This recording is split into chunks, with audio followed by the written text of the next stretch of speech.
Salve, camaradas!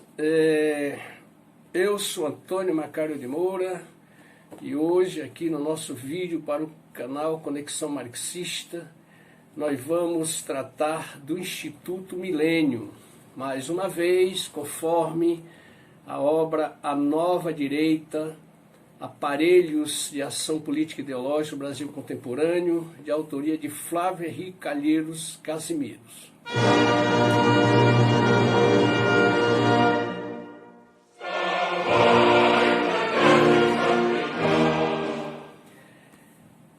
Até o ano de 2003, quando o Partido dos Trabalhadores, representado pelo presidente Luiz Inácio Lula da Silva, assumiu o poder, salvo engano da nossa parte, nenhum partido ou grupo se autodeclarava de direita. É exatamente a partir de 2005, terceiro ano do governo do PT, Luiz Inácio Lula da Silva, que o Instituto Milênio, no seu documento de fundação, escreve o seguinte: falta-nos corrente político-cultural de direita moderna, que apresente alternativas e avanço para o país na conclusão da transição entre o forte estatismo que sempre caracterizou a sociedade brasileira e a real democracia de mercado, nunca antes experimentada. Movemos-nos sempre na direção de senso comum raso, que circula da esquerda à centro-esquerda e tem por anos criado fortes obstáculos ao crescimento e à modernização do país. Veja, eles reconhecem, pelo que escreveram aqui, o que Fernando Henrique Cardoso havia feito em sentido dessa modernização tão defendida por eles. Privatizações, demissões de funcionário público, desemprego, inflação, fome, mas ainda assim era necessário uma esquerda, aliás, uma direita moderna, que levasse à frente a conclusão desse maldito projeto que aí está agora sob comando do senhor Jair Messias Bolsonaro. O título, melhor dizendo, o texto que acabamos de ler, foi escrito pela economista Patrícia Carlos de Andrade, Eduardo Viola, da Universidade de Brasília, cientista político e professor de Relações Internacionais, e Hector Leis, filósofo, professor da Universidade Federal de Santa Catarina. Inicialmente, o Instituto da Realidade Brasileira, que foi assim chamado antes de ser Instituto Milênio, fazia parte do Fórum da Liberdade, em 2006, organizado pelo Instituto de Estudos Econômicos e o Instituto Liberal. O tema nessa palestra foi o poder do Brasil, quais os direitos e deveres dos governos. Esse tema, debatido pelo Fórum da Liberdade, tinha presença do Instituto Von Mises Brasil, IMB, Estudantes pela Liberdade, lançado em 2010 e 2012. Em 2009, o Instituto Milênio foi reconhecido como OCIP, Organização da Sociedade Civil de Interesses Públicos. Ao ler o documento de fundação da Nova Direita, ou da Direita Moderna, esse grupo passou a ser um grande produtor de literatura nesse diapasão da direita moderna, reconhecido. A Câmara de Fundadores e Curador do Instituto Milênio conta com nomes conhecidos como Gustavo Franco, do governo Fernando Henrique Cardoso, presidente do Banco Central, Henrique Meirelles, Paulo Guedes e uma quantidade enorme de outros grandes intelectuais, técnicos, que estiveram nos governos e que estão no governo atual. Claro, o apoio da mídia foi, assim, incondicional. Nós temos aí a presença de Pedro Bial, Rodrigo Constantino, Pedro Bial da Rede Globo, Rodrigo Constantino da revista Veja, o Globo, o Valor Econômico, Antônio Carlos Pereira do Estadão, Luiz Eduardo Vasconcelos, João Roberto Marinho. Quer dizer, esse grupo que se intitulava de direita moderna, declaradamente, já começou englobando uma quantidade gigantesca da grande mídias e intelectuais. E a propaganda, evidentemente, da modernização que, nas palavras deles, o Brasil nunca tinha vivido ou nunca viveu uma modernização do tipo democracia efetiva de mercado. A linha editorial das publicações do Instituto Milênio versava sempre sobre a liberdade de expressão, pluralidade de ideias, desde que de acordo com os valores e concepções de mundo de seus intelectuais, que são elas: eficiência e meritocracia, e contra a ineficiência e o patrimonialismo da esfera pública. Ou seja, é a mesma cantilena de todas as instituições que compõem o livro A Nova Direita, do Flávio Henrique. Em 2005, o ano de fundação do Instituto Milênio, que antes era Instituto da Realidade Nacional, fez uns seminários que eram Rumos do Brasil Contemporâneo e que debateram, entre outros assuntos, o Estado e a segurança, propriedade privada e o MST. Então veja, a preocupação ali já não é mais os trabalhadores, os sindicatos, mas a atenção se volta agora para o movimento dos trabalhadores rurais sem terra. Em 2008, no ciclo de debate Brasil mais 20, o slogan "O Brasil que a gente quer e o Brasil que a gente faz" foi organizado pela Associação dos Amigos de Alunos da PUC do Rio de Janeiro, da Fundação Getúlio Vargas, e visava arregimentar a juventude para as fileiras do milênio.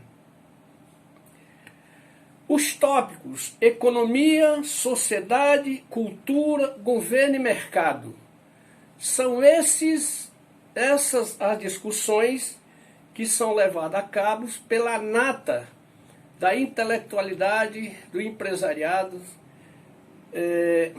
neoliberal. Segundo o Flávio Henrique Calheiros Cassimiros, pode-se dizer, com Pierre Bourdieu, como na questão do Instituto Milênio, mas não apenas dele, mas de todos os outros que estudamos, ouvimos até agora, é como se a economia neoclássica encontrasse no neoliberalismo sua verdade. Em junho de 2009, no terceiro ano do segundo mandato de Luiz Inácio Lula da Silva, o novo ciclo de discussão do milênio, o tema foi meritocracia e empreendedorismo, caminhos para o desenvolvimento. Entre os palestrantes, quem estava lá? Paulo Guedes. Muitos outros aí conhecidos da grande mídia. Organização de novos eventos que tinha como tema democracia e liberdade de expressão. Os textos debatidos eram divulgados pelo nome de Farol da Democracia Representativa, uma instituição ultraconservadora de disseminação dos valores culturais que estruturam a moral, a ética, a religiosidade e o saber jurídico da civilização ocidental. O material produzido pelo Instituto Milênio e seus colaboradores estão dispostos em 5 apostilas e arquivos digitais que debatem temas como a crise brasileira, sistemas políticos, movimentos revolucionários com destaque para o socialismo, governança global, o perigo da Amazônia em mãos estrangeiras, o movimento comunista no Brasil e no mundo, a democracia, o nacionalismo e a reversão da crise. Mesmo propagando a liberdade de expressão, a multiplicidade de pensamentos, que o Instituto geralmente levava pessoas que não eram da extrema-direita, tão pouco pensavam, mas levavam lá para dar essa fachada. A aliança que o Instituto tem com o farol da democracia representativa, que se pauta pelos valores tradicionais e dos bons costumes. Geralmente esses valores estão de acordo ou calcados nas regras do mercado, sem qualquer trava, ou a lei do mais forte. Portanto, tem essa dependência de um organismo que nega completamente as premissas do neoliberalismo, que diz respeito à liberdade de expressão e à pluralidade de pensamentos.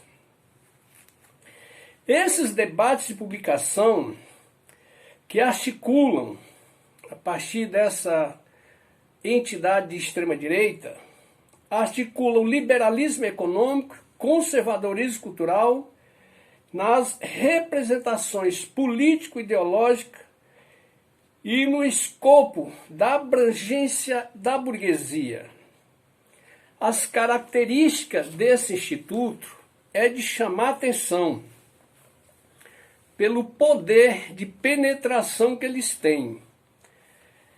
Por exemplo, o Instituto Milênio, como um dos mais importantes intelectuais coletivos, escreve o Flávio Henrique, de difusão ideológica no Brasil contemporâneo, é sem dúvida a sua capacidade de mobilização de articulistas, convidados e membros especialistas que amplificam e capilarizam os valores defendidos pela instituição nos mais diversificados meios alcançados por outros meios sociais. Então, Estudantes pela Liberdade, o Instituto Von Mises Brasil, os intelectuais dessas outras instituições que compõem o Milênio, têm espaço aberto para produzir os seus textos, discussões, podcasts serem divulgados. Como tem para essas atividades dirigido uma montanha de dinheiro, há mesmo uma desconfiança que esses intelectuais sejam, digamos assim, muito bem remunerados, até por conta de que uma quantidade gigantesca de grandes empresas de todos os setores da economia, digamos assim, colaboram financeiramente com a instituição. Mas, de acordo com uma das lideranças, a economista Priscila Pinto, o Instituto Milênio é apenas um instrumento de divulgação do pensamento neoliberal. De qualquer forma, as figuras que comparecem ou que gravam podcast e publicam pela entidade têm uma ligação gigantesca, como, por exemplo, Revista Veja, Isto É, Época, Exame, Revista Brasileira de Economia, Realidade, Forbes, Brasil, Voto, jornais, Folha de São Paulo, Estado de São Paulo, Valor Econômico, Diário, Globo, Jornal do Brasil e por aí vai. Nas universidades, a quantidade deles, de representantes, principalmente universidades públicas, eles centram fogo, digamos assim, o centro deles de debate com a juventude é exatamente nas universidades públicas, porque, como sabemos, o neoliberalismo é inimigo da universidade pública e do ensino público. Então você tem no grupo de articulistas, né, e participantes e da militância do Instituto Milênio, você tem representantes da Universidade de São Paulo, Unicamp, da Universidade Federal de Minas Gerais, Universidade Federal Fluminense, Universidade Federal do Rio de Janeiro, Federal do Rio Grande do Sul, Universidade Federal do Paraná, de São Carlos, Universidade Federal de Juiz de Fora e por aí, uma série de outras instituições, grandes instituições, onde eles trabalham para levar as suas ideias do neoliberalismo e principalmente os ideais reacionários da entidade que publica para o Instituto Milênio. Peço aos camaradas que assistiram ao vídeo, que dêem um like, opinem, comentem, né, critiquem, mas principalmente divulguem o nosso trabalho para melhor entendermos como o pensamento da extrema-direita invadiu o Brasil nos últimos 35 anos e chegou ao poder com esse senhor que aí está. Muito obrigado.